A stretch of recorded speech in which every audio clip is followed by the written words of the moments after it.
As part of our cooperative agreement with the CDC, we are funded to provide capacity building assistance to state and local education agencies to improve the health and education outcomes of youth. As part of this assistance, we are here today to talk about an important issue, sustainability. Given the competitive nature of the new CDC funding announcement, sustainability of current HIV STD programs and education agencies may be in jeopardy without CDC funding. We hope that this webinar can address ways for programs to move towards sustainability given the challenging economic times. Now I'd like to introduce our partner for this webinar, Sulava from Advocates for Youth. Hi everyone, this is Sulava Gautam, and I'm the program coordinator for our School Health Equity Project over at Advocates for Youth. Advocates for Youth is a national nonprofit organization that champions efforts to help young people make informed and responsible decisions about their reproductive and sexual health. We work on programs, policies, and practices across all levels from local, state, national, and international. And the core of our work really revolves around what we like to call the 3 R's, so the rights, respect, and responsibility. We believe that youth have the right to accurate and complete sexual health information as well as confidential and reproductive sexual health services, and that they also deserve respect. Valuing young people means involving them in the design, implementation, and evaluation of programs and policies that affect their health and well-being. And lastly, that society has a responsibility to provide young people with these tools to safeguard their sexual health, and that young people also have the responsibility to protect themselves from things such as unplanned pregnancy and sexually transmitted infections as well as HIV. Of course, we wanted to put a disclaimer out there that the contents of this webinar are solely the responsibility of the presenters and do not necessarily represent the views of the CDC. Just a few housekeeping tips to cover before we move on. If you haven't already joined the audio portion, hopefully you are reading the slide and we'll call in so that you can hear us. All lines are on mute for right now. If you have questions through the presentation that you don't want to forget, please use the chat box, and then we will respond to those at the end during the Q&A session. The PowerPoint and the recording will be posted, and you will receive a link via email to that recording and the slides. And please help us by filling out the evaluation that will pop up at the end of the webinar once I stop the meeting. And if you could fill that out, we really appreciate it. Now I'd like to introduce today's presenter, Tom Klaus. Many of you may be familiar with Tom from his work at Advocates for Youth. But I'm going to turn it over to Tom and let him tell us a little bit more about himself and get on with the webinar.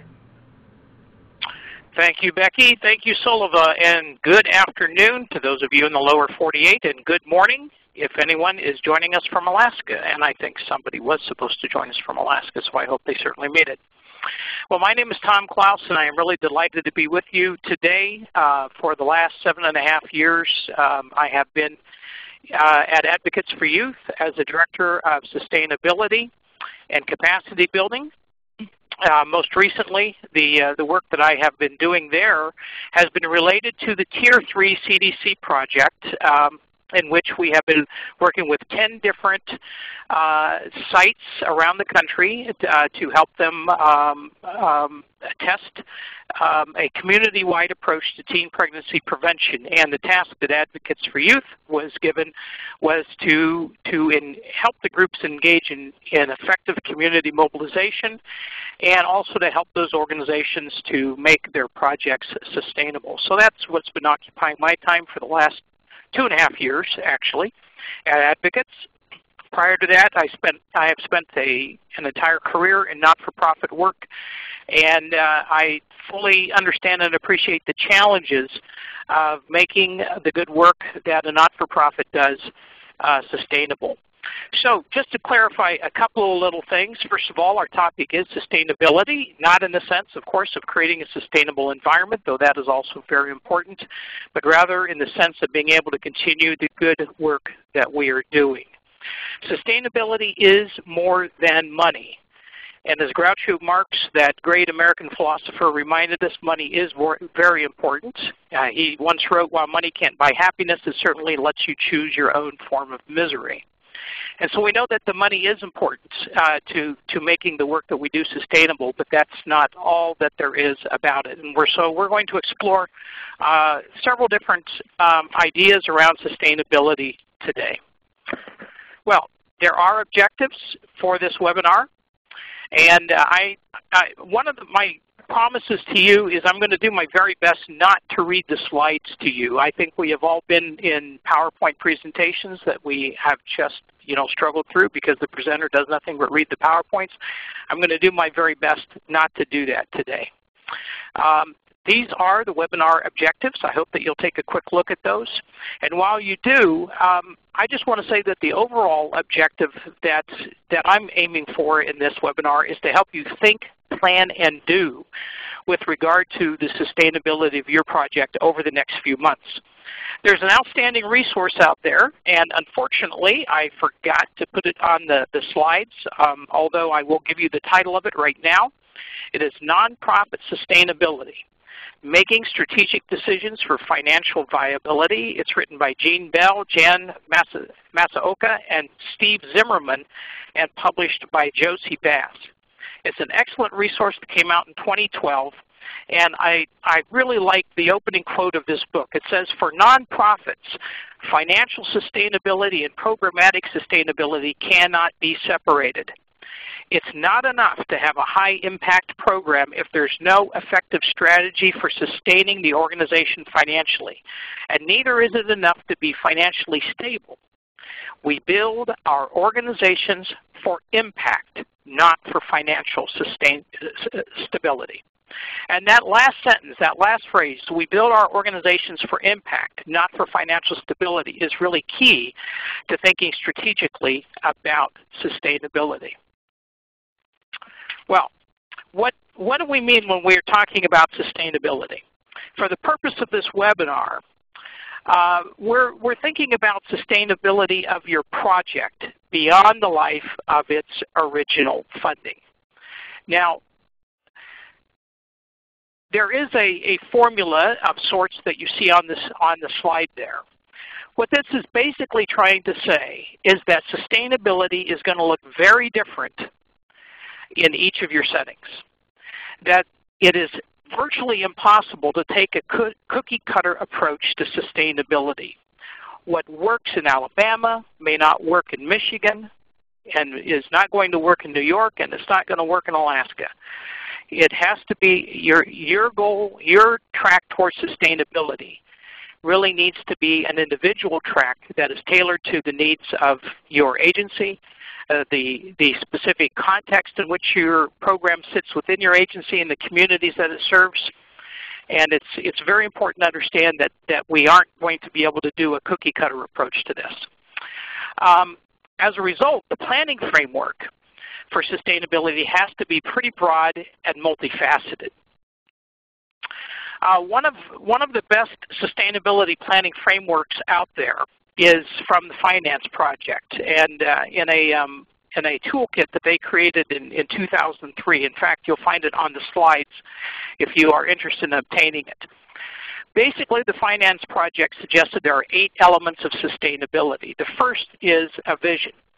And now, earlier, when you registered for this webinar, you were asked to think about 2 questions. What is it you want to sustain, and how do you know when sustainability is being attained?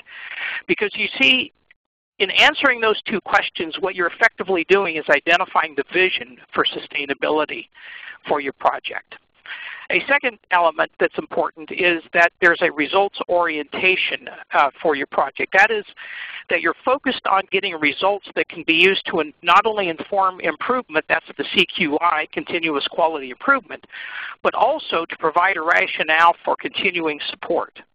A third element of sustainability is that there's a strategic financing orientation. That is, that you don't begin to think about sustainability the month before your project ends, or even the year before your project ends. Actually, sustainability needs to be right there on the plate before you at the very day that you are first awarded your grant. And so we begin to think about sustainability at the front end, not at the back end of our project. A broad-based community support is the fourth element that the finance project promotes. Now, community has both an internal and an external characteristic, and we're going to talk more about that in just a few minutes. Externally, it's the broader community that is being served, including the residents who receive services provided by the project. Internally, it is the community of people within your organization or agency that need to be bought in to make the project a priority. And then the fifth element are key champions. These are people in both communities, externally and internally, who are willing to stand up, speak up, and stick up for the project, and to come alongside you and support the continuation of the project with more than just simply words, by the way. The sixth element of sustainability from the finance project is the ability, or is adaptability to changing conditions. Now, a key element of this is really flexibility, the ability to adjust to the context, circumstances, and conditions in which the project is operating or expected to operate. The challenge of adaptability is often that of changing to make a better fit between your project and the current conditions while still retaining fidelity to the essential components that make the project work. Let me give you a quick example of that. In some of the projects we're working with in the Tier 3 CDC grantees, there was some pushback in schools about doing a condom demonstration. And so they had to think about, well, what do we do differently here? How can we adapt to the condition that's being set up by the school and at the same time retain fidelity with the program? So they consulted with the program developers and found that it would be perfectly acceptable to do a condom lineup activity instead of the condom demonstration, and that did not compromise the integrity of the program or fidelity of the program, and yet allowed them to adapt to conditions. So adaptability to changing conditions is an important factor in sustainability. Strong internal systems speaks to the need for the core capacity of your agency or organization to really do three things. One is be a learning organization. That is one that can evolve to be better at what it does. The second is to make really good use of the resources it has to meet deadlines, benchmarks, and outcome goals. And then thirdly, effectively communicate both challenges and success to the community and funders.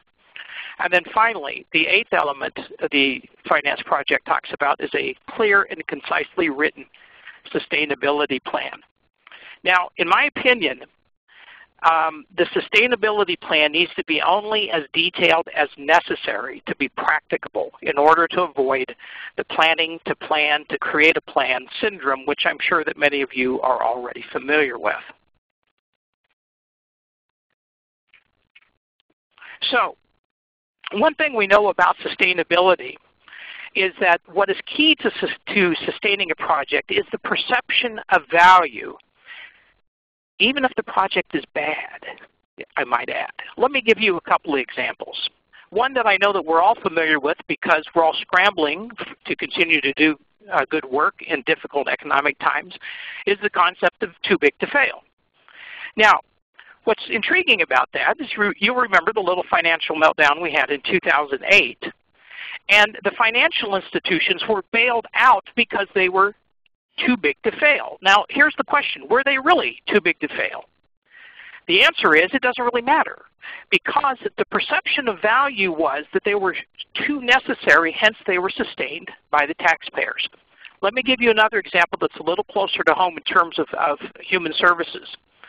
Take a look at the DARE program, Drug Abuse Resistance Education.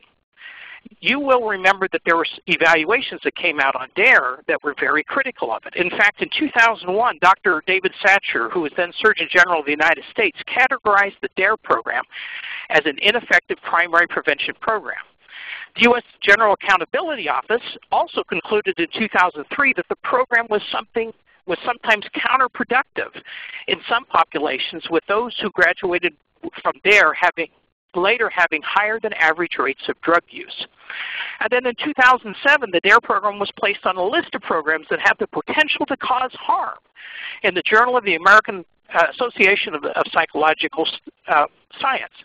So we have this kind of overwhelming body of evidence that the DARE program isn't all that great, right?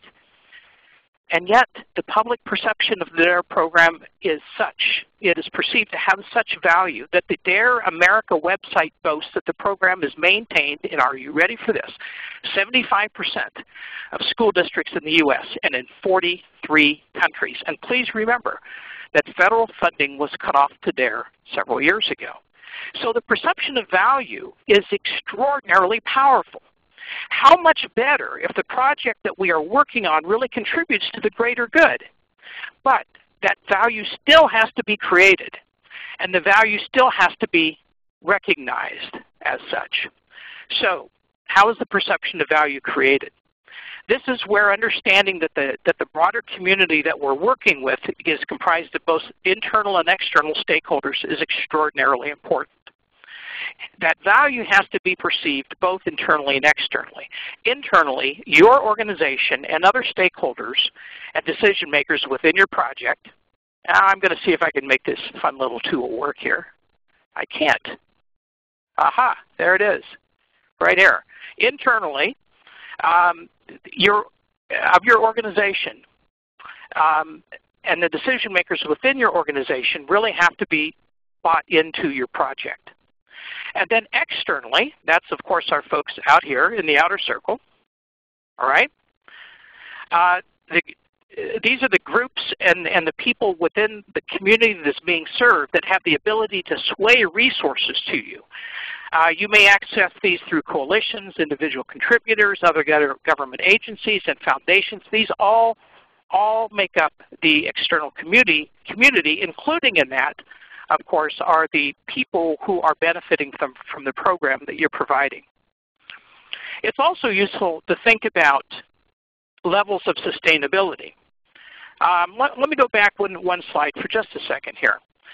So our point here with this particular slide is to say that we have to really give attention to creating perception of value both internally in our organizations as well as externally with stakeholders as well.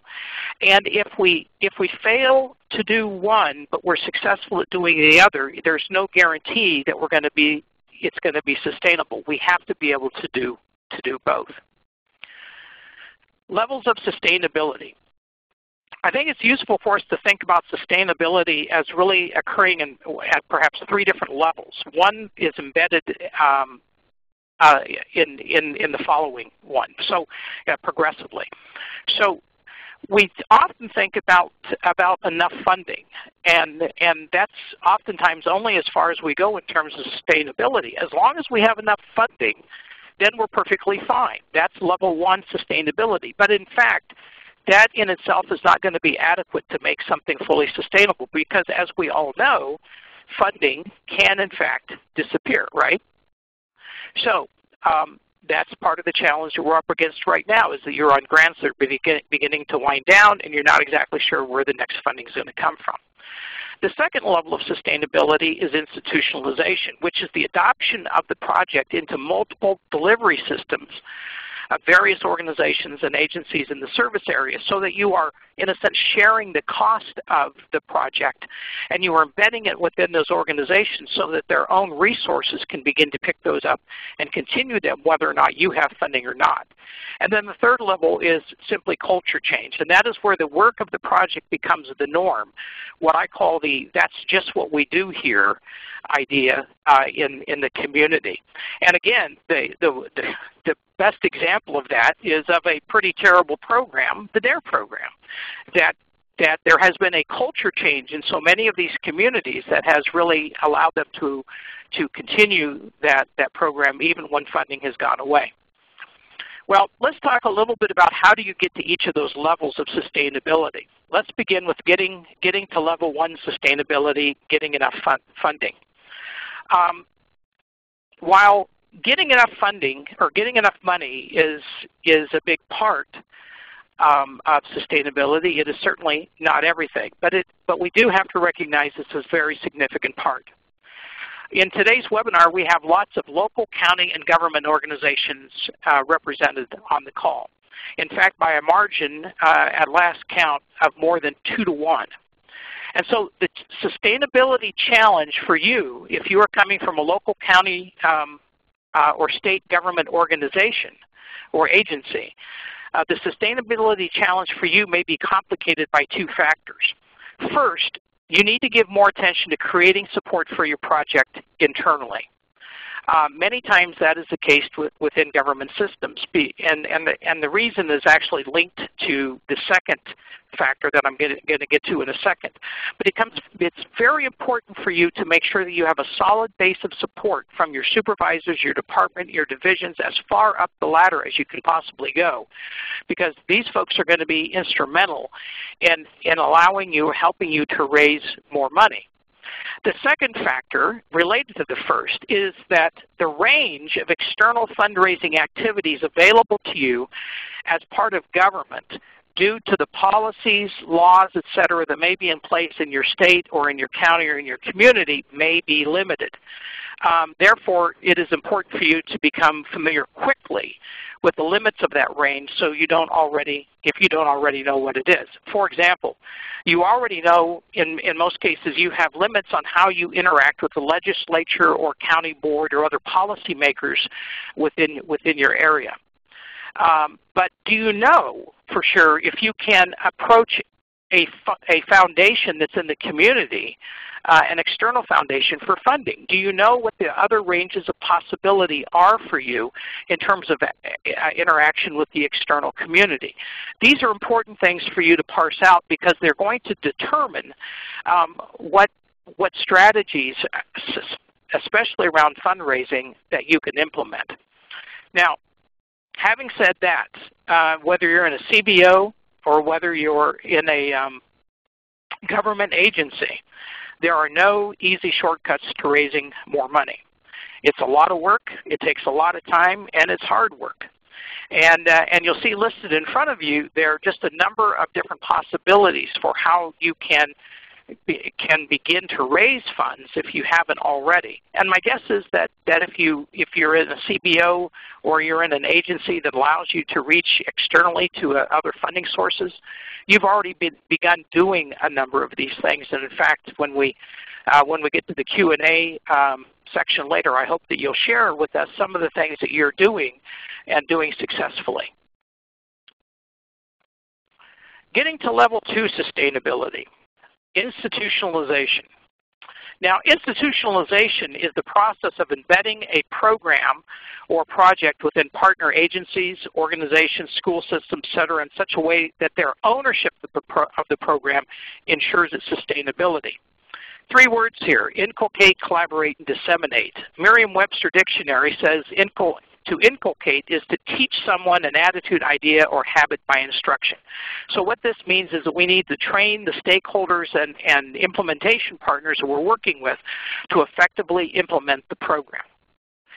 The second word, collaborate, means that once they have demonstrated that they've really got it, that they really understand how to implement with high fidelity and to work with the program or the project in a significantly meaningful way in the community, then we work collaboratively with them to do the work and to share the kudos and to reap the benefits together with them.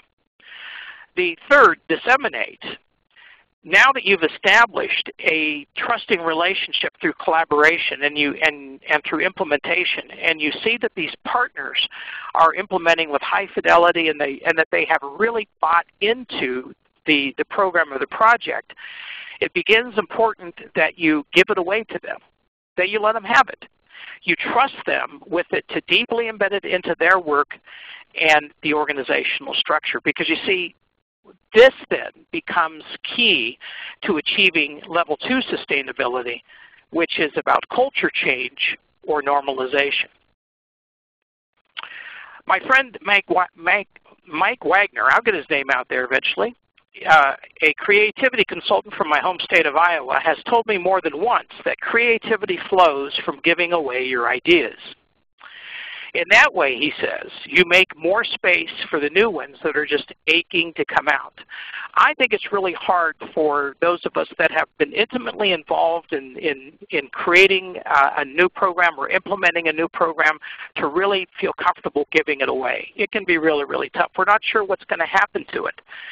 But what Mike has reminded me on many occasions is that we need to be able to give those best ideas away and let others take them and fly with them, and we'll be surprised at what returns to us. Several years ago, when I was living and working in Des Moines, Iowa, I developed a teen pregnancy prevention program with some colleagues there called It Takes Two. It went national, eventually was replicated in 23 states, and one of those states was Texas.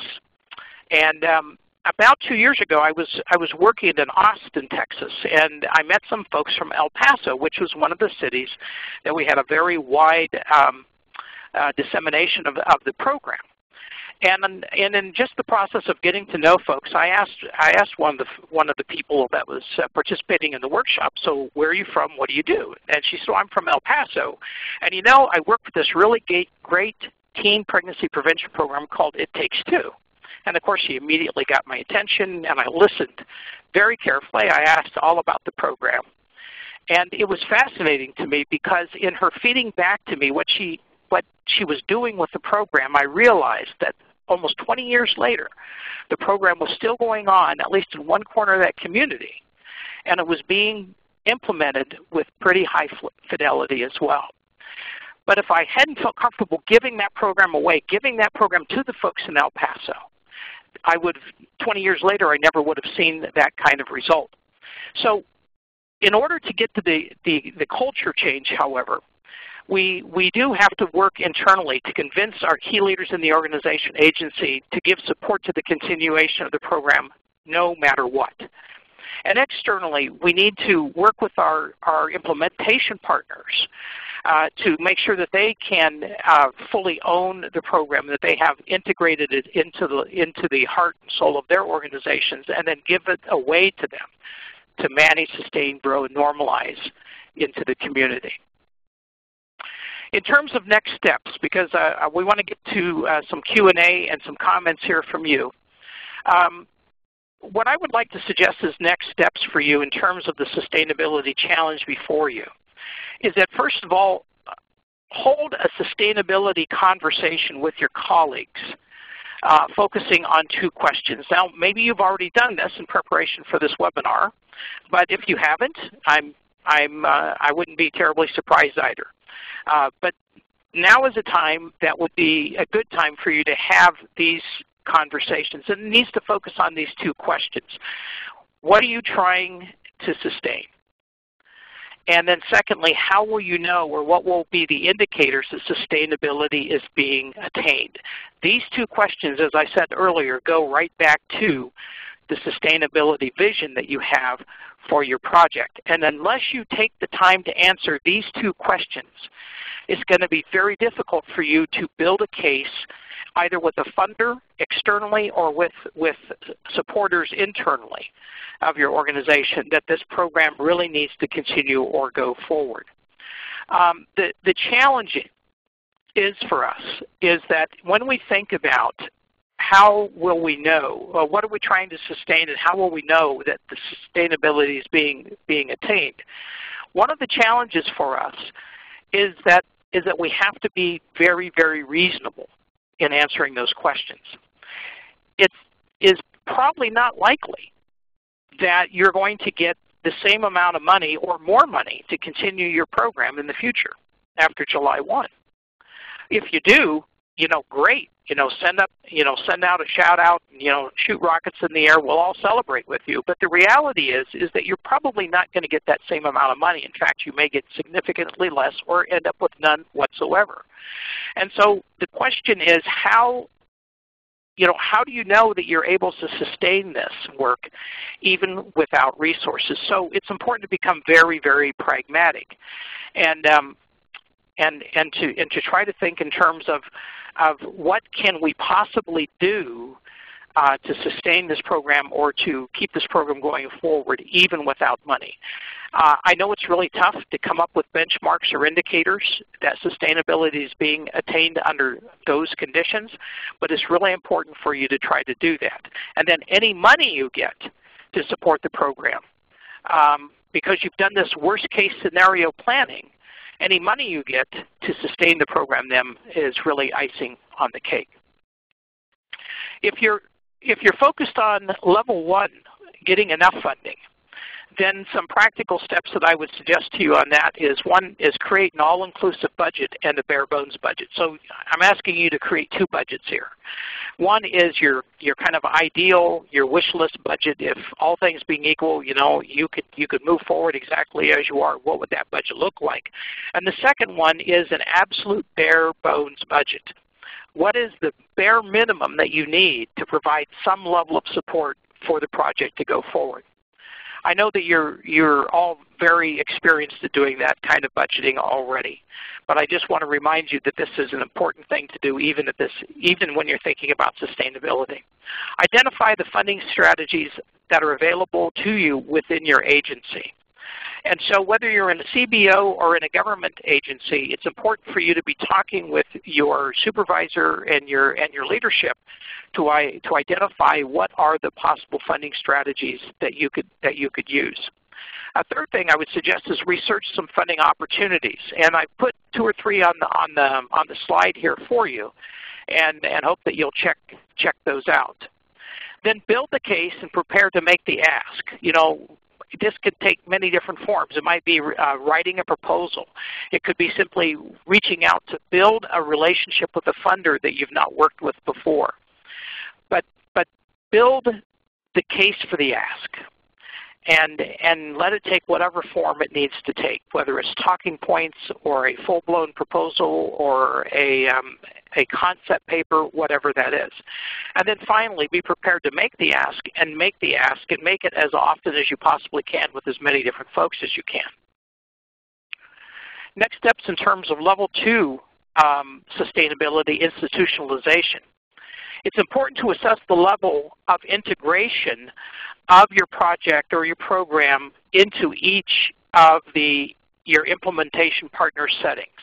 Some things to look at are, do they have multiple staff trained in the implementation of the program, so that if their one trainer leaves or their one presenter leaves, you don't lose the project altogether. Have they begun to budget anything out of their organizational budget for support of the project? And if so, how much?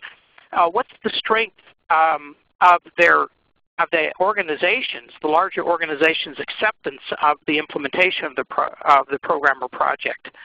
What's the community acceptance level of the project as well?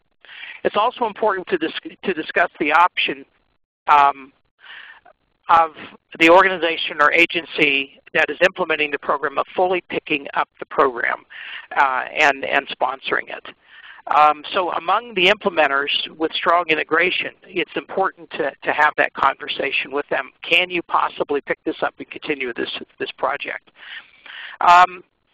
With those that are inclined to pick it up, identify the supports needed by the implementation partners to really carry on the program and to sustain it.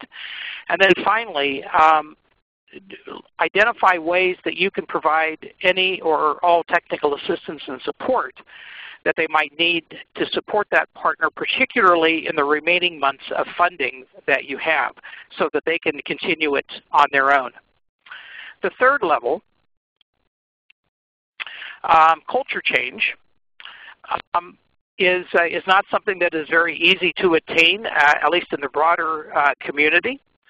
But it is something that's worth working towards internally in your own agency, especially if you are working in a government agency. Assess the level of support the program internally has at your agency. And then have some really significant open conversations with your colleagues and your leadership about the program. In those conversations, it's really important to ask questions like, what can I do to help our agency understand this program is indispensable to our clients? What do I need to convince of this program's indispensability to ensure that it isn't cut when the funding goes away. And then you need to be able to systematically conduct those conversations to convince people of the program's necessity.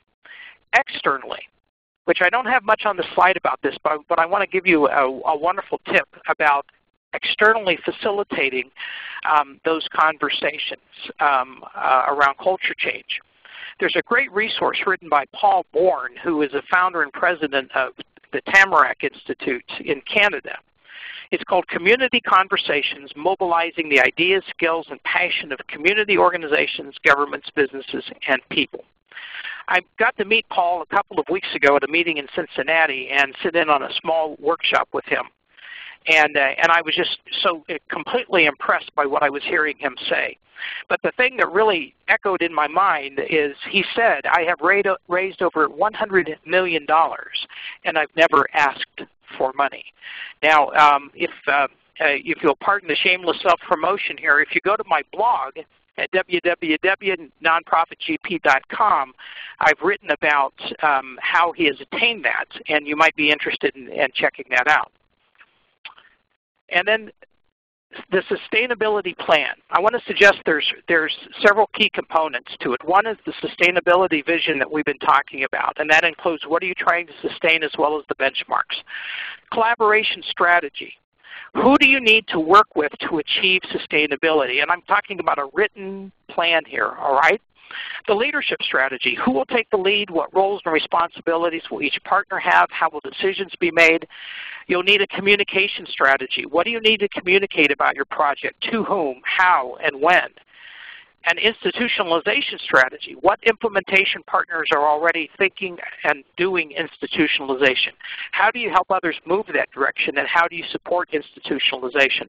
And then finally, and it's not by accident that the fundraising strategy is the last. How much do you need to raise? Where are the best bets in funding? And how do you need to apply or approach the funder? The reason I put the fundraising strategy last is because when you have those other pieces in place, it makes the fundraising much more natural and therefore, I believe, a lot easier. And Paul Bourne, I think, would make the same argument as well. So at this point, we've moved through all the slides that I have for you. We're going to kick it open for Q&A and discussion. It does say case studies, but I don't know that we have a case study that we were going to talk about.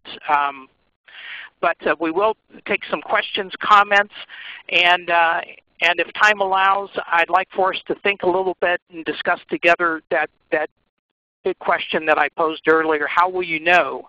What will your indicators be that sustainability is being attained in the project that you want to keep going? So Becky, I'm going to turn it back over to you and see how you want to do the Q&A here. Great, thanks Tom. I will go ahead and unmute everyone's phone line. So if you could self-mute your phone, we would appreciate it so we don't hear background noise. And if you have a question or want to respond to Tom's questions, please feel free to go ahead and speak up. The conference has been muted. The conference has been unmuted. And if you would like to use the chat box, you can use that as well.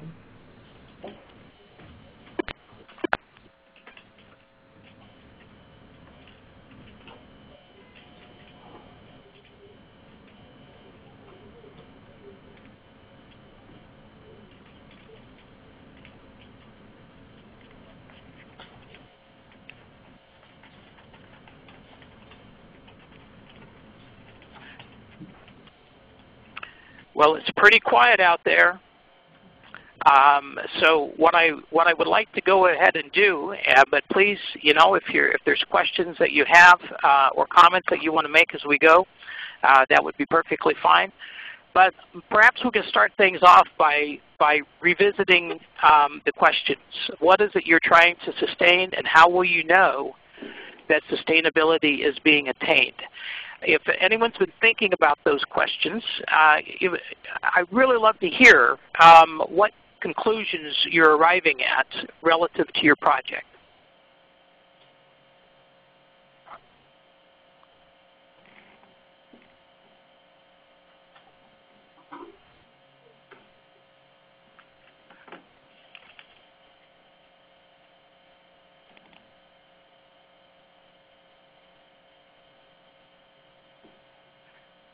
somebody at 415-514-2314 seems to be trying to speak, but I don't think we're hearing you.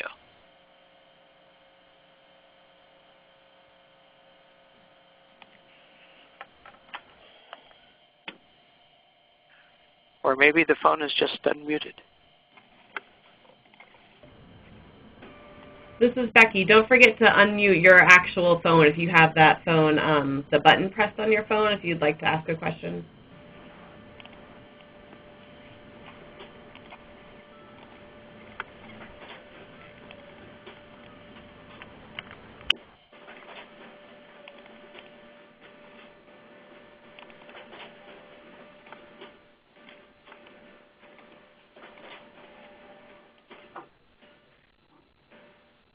Andrew has just sent a chat. Unfortunately, I work for a local health department that is being shred to ribbons financially.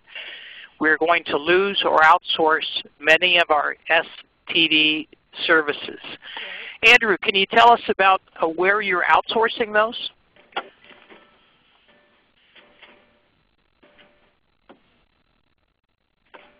Sorry, I just had to close the door. Yes, they're going to be outsourcing to federally funded federally qualified agencies. They're going to use them because we do have to offer the services, but they think that they can be done cheaper there.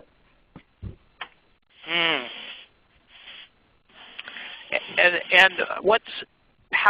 can you talk a little bit about how your division is being impacted by that? What's happening with the staff and other pieces of programming that you're doing? Right. Well, we have, like I said, we work in STD epidemiology here and HIV epidemiology as well. So we have our own lab and our own clinic here to bring people in.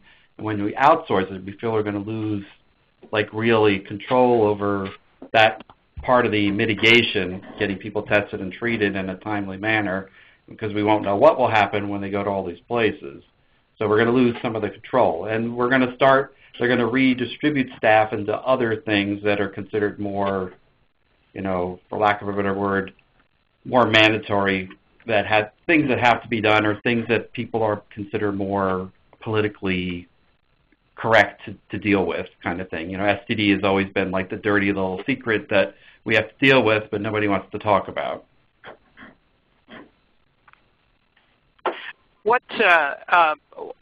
I would guess that decision has been made a couple of levels up the ladder there at your health department. Yeah, in our local government, we had a new election and a new guy came in, and he's definitely into shrinking the size of our government, including the health department. We lost about 10% of all the county staff last November, and they're planning on reducing us another 10% this coming November. Oh my goodness! Yeah, 20% in less than a year. Yeah.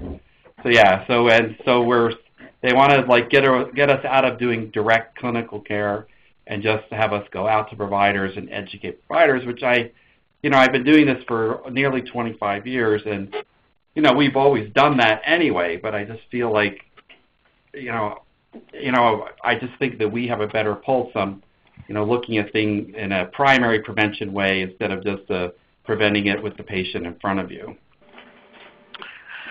I'm not exactly sure how to ask this question, Andrew, so bear with me here for a second. But what do you project as being to be what's going to be the impact on the clients that you would typically see? Are the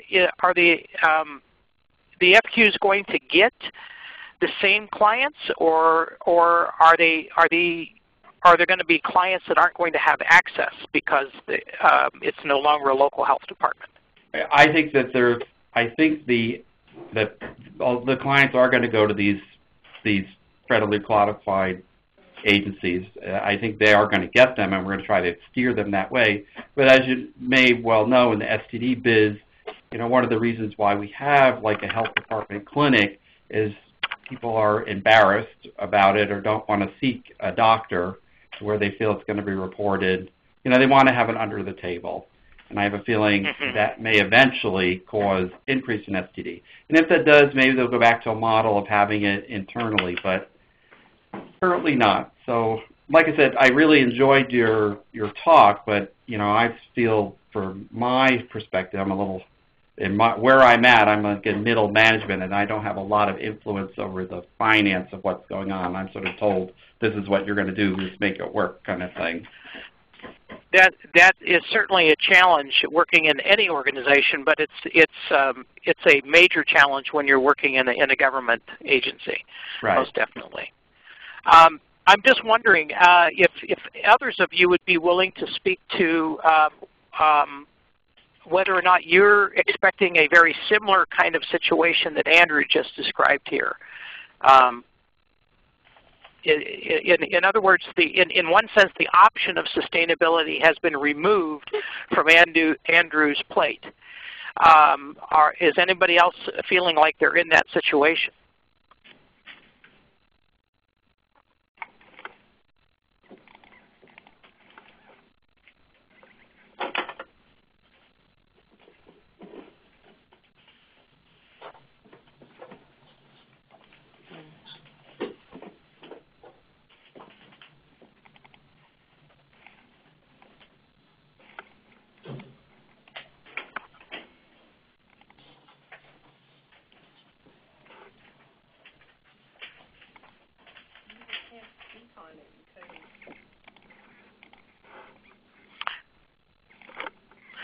Well, let me pose another question related to that then.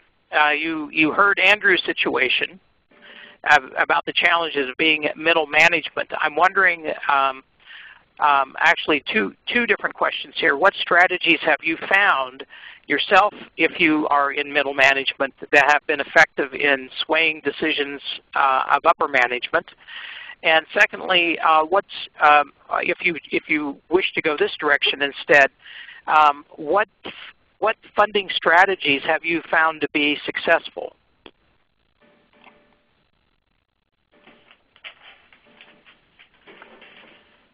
This is Andy again. I can speak to some of the things I've tried. One of the things we looked at studies where we wanted to reduce staff time in the clinics because we're running with 4 nurses and a doctor and a lab, and we're looking for cheaper ways to do it to reduce the cost so that they couldn't, what you talked about, not make yourself too big to fail, but make it look like that we're so inexpensive that it would be silly to send it out, kind of thing.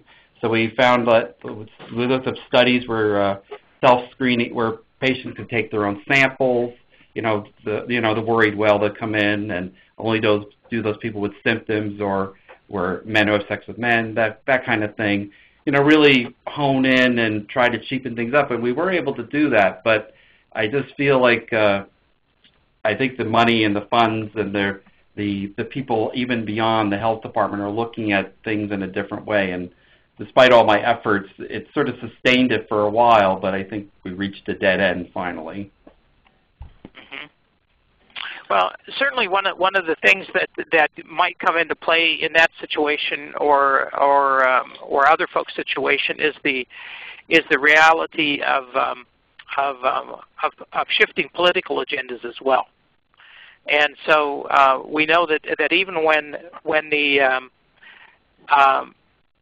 the best conditions are laid out in the sense that we can provide this at a much cheaper, inexpensive way here in a high quality service than perhaps others can. There may still be certain political realities that come into play that make alternative decisions much more viable. That is unfortunately a part of the reality that we face many times. But that's not unique to government. That's also true in not-for-profit organizations. Is that in a not-for-profit organization there may be some angst that a CEO has about trying to fund a given project, when in fact to fund that project means that another project is lost. And so there are political realities that come into play both in the governmental and non-governmental arenas. Thank you for sharing that, Andrew.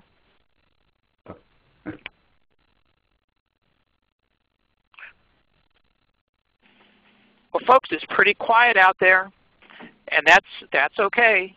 Not a problem.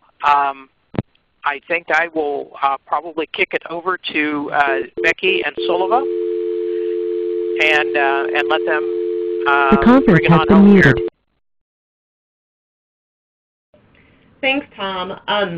Thank you, everyone, for joining us this afternoon. We are going to be posting the slides and the recording for you to access later. And you'll be able to also see some of the references and contact information for Tom if you have future questions. And then you are also welcome to contact myself and Sulliva. All of our contact information is here if you have questions about sustainability or any information that was in the presentation today. So thank you again for all of your, for attending.